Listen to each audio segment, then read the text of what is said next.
Hello everyone, welcome to the session. आज हम discuss करने जा रहे हैं grade 6 Punjab school education board की book health and physical education और उसका 6th लेसन नेशनल फ्लैग। जी हाँ, नेशनल फ्लैग जो है वो किसी भी स्वतंत्र इंडिपेंडेंट देश की निशानी होती है, उसकी संस्कृति की, उसकी सभ्यता का प्रतीक होता है।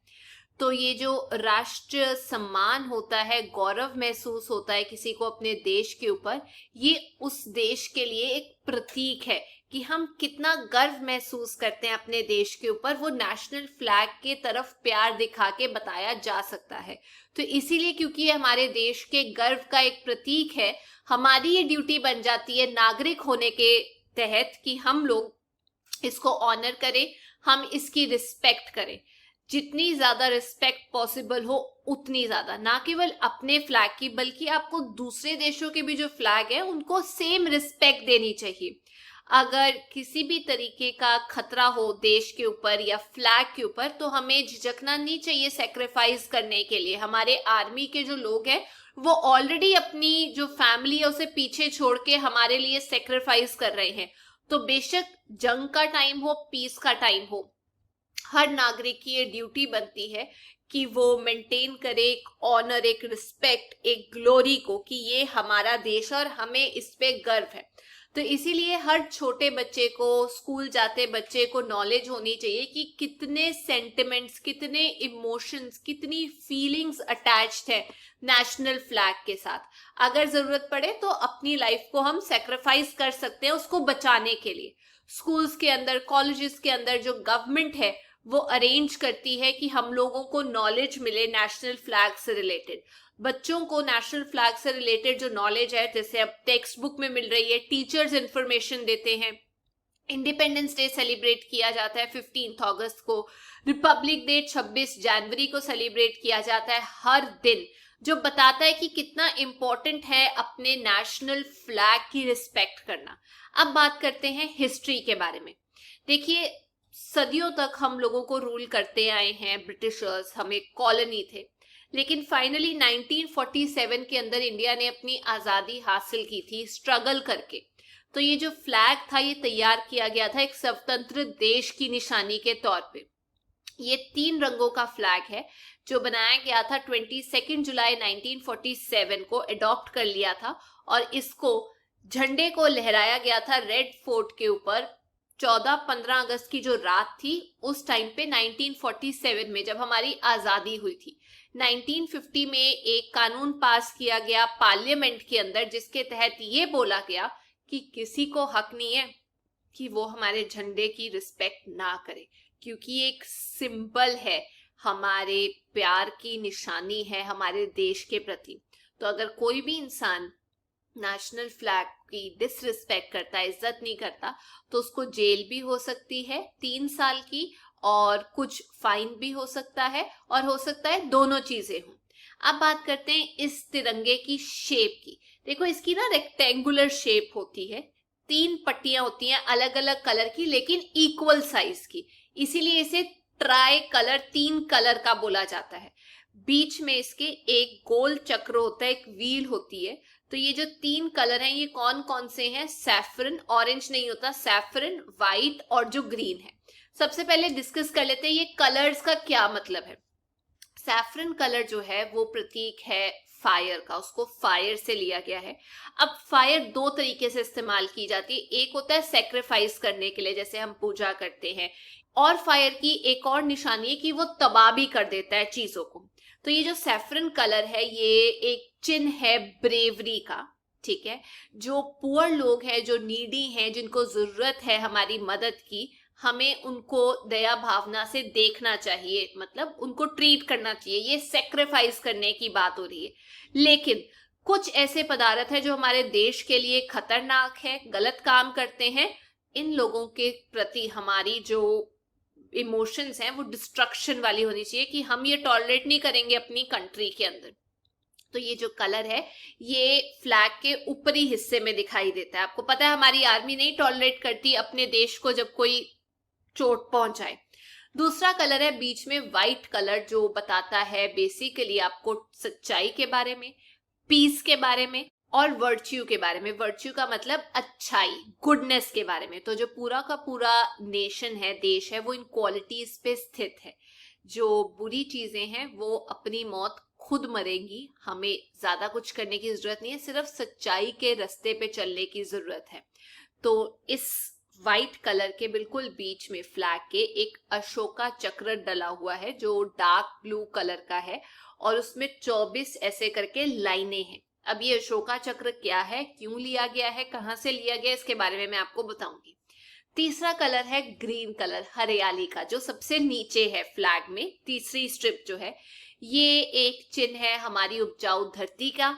ये बताता है कि हमारी जो धरती कितनी उपजाऊ है, यहाँ खेत खलियान है, ये हमारी खेती बाड़ी का प्रतीक है। तो ये यही बताता है कि हमारी जो कंट्री है वो रिच है, प्रॉस्परस है खेती बाड़ी के मामले में।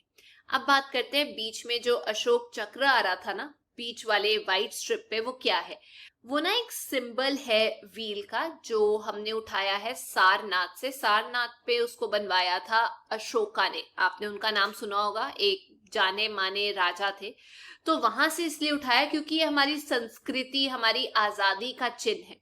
इसका जो डायामीटर होता है एक किनारे से दूसरे किनारे तक, जो इसकी लेंथ है वो उतनी ही है जितनी व्हाइट पट्टी जो है वो चौड़ी है। इसके अंदर 24 स्पोक्स हैं, कहने का मतलब 24 लाइनें हैं, और हमें वो इंस्पायर करती है कि हम 24 घंटे जो है चलते रहे। तो ये जो व्हील है ये सिंबल है एक्शन करने का, मूवमेंट करने का, और बिना थके काम करने का। तो ओवरऑल देख लेते हैं कि नेशनल फ्लैग से हम लोगों को क्या क्या सीखने को मिलता है। सबसे पहला, करेजियस, हिम्मत रखना। दूसरा, सेक्रीफाइस करने के लिए तैयार रहना। तीसरा, अपनी कंट्री को और फर्टाइल और उपजाऊ और तरक्की की तरफ लेके जाना। चौथा, हार्डवर्क करते रहो, काम करते रहो, लेकिन थको मत, तभी आगे तरक्की पा पाओगे।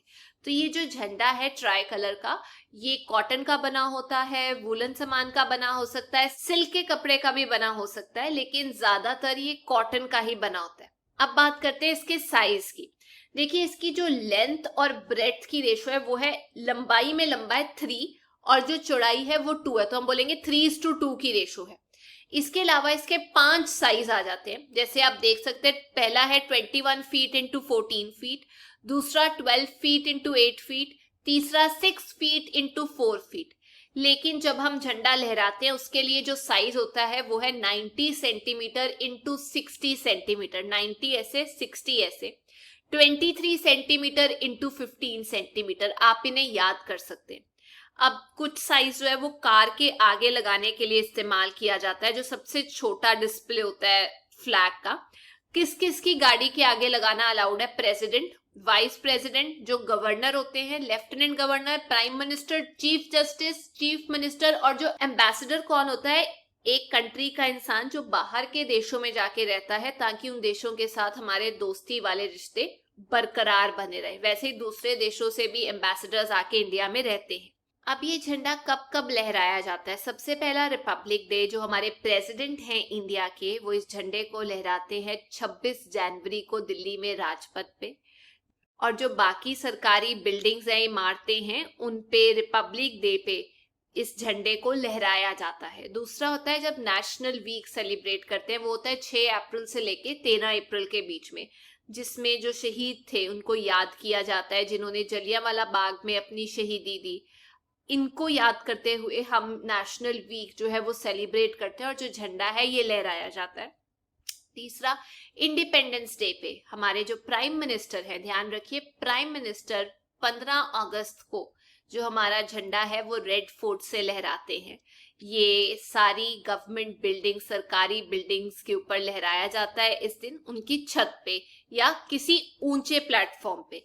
चौथा, जब नेशनल फेस्टिवल्स होते हैं, नेशनल कॉन्फ्रेंस होती है, बाहर के देशों से लोग आते हैं, तब भी ये लहराया जाता है। 2 अक्टूबर महात्मा गांधी के बर्थडे पे लहराया जाता है। जब कोई भी स्टेट, राज्य अपना दिन बना रहा होता है, जिस दिन वो बना था, स्थापित हुआ था, अगर पंजाब अपना दिन बना रहा है तो उस दिन भी जो झंडा है वो लहराया जाता है। वैसे ही जब हमारी टीम बाहर खेलने जाती है, इंटरनेशनल मैचेस खेलती है, इंडिया की टीम पार्टिसिपेट करती है, तो जो इंडिया का जो फ्लैग है वो लहराया जाता है बाकी देशों के फ्लैग के साथ स्टेडियम में। इंडिया का फ्लैग लहराया जाता है हर रोज कौन कौन सी बिल्डिंग्स में, लोकसभा में, राज्यसभा में, सुप्रीम कोर्ट में, जो पोस्ट है हमारी नेशनल बाउंड्री की जो किनारे हैं वहां पर, ऑफिशियल रेजिडेंट जहां पे प्रेसिडेंट रहते हैं, वाइस प्रेसिडेंट रहते हैं, गवर्नर रहते हैं और लेफ्टिनेंट गवर्नर रहते हैं। पर जब आप झंडा लहरा रहे हो कुछ चीजें आपको ध्यान रखनी पड़ती है। सबसे पहला ये कि जो सैफरन रंग है वो ऊपर की तरफ को आना चाहिए नेशनल फ्लैग में, हमेशा उल्टा नहीं होना चाहिए झंडा। दूसरा, झंडे के अंदर आप कुछ फूल जो है उनको फोल्ड करके डाल सकते हो ताकि जब उसको झंडे को नीचे किया जाए तो वो जो फूल हैं वो बाहर की तरफ को गिर जाए। तीसरी चीज, जब नेशनल कॉन्फ्रेंस हो रही होती है, मीटिंग हो रही होती है, तो जो नेशनल फ्लैग है उसे उस इंसान के पीछे रखा जाता है जो मीटिंग अटेंड कर रहा है, लेकिन उसे उसके सिर के ऊपर की हाइट पे रखा जाता है। जैसे मैं मीटिंग में हूं तो मेरे पीछे अगर झंडा है तो इस हाइट से ऊपर होएगा। चौथी चीज, जब फंक्शन होता है, कोई त्योहार होता है, तो झंडे को जब रखा जाता है तो फ्रंट में रखा जाता है, खास तौर पे जो बंदा स्पीच दे रहा होता है उसके उस स्टैंड के राइट साइड पे, और वहीं पे उसको लहराया जाता है।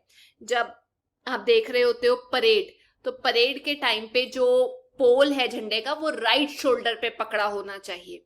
जो फ्लैग है उसको जब आप लहरा रहे होते हो उसका सही टाइम है जब सूरज उगता है उस टाइम पे, और उसके बाद शाम को उसको नीचे खींच लेना चाहिए। ध्यान ये रखना है कि जब आप ऊपर की तरफ को लेकर जा रहे हो तो तेज होता है, जब नीचे की तरफ को खींचते हो तो स्लो खींचा जाता है।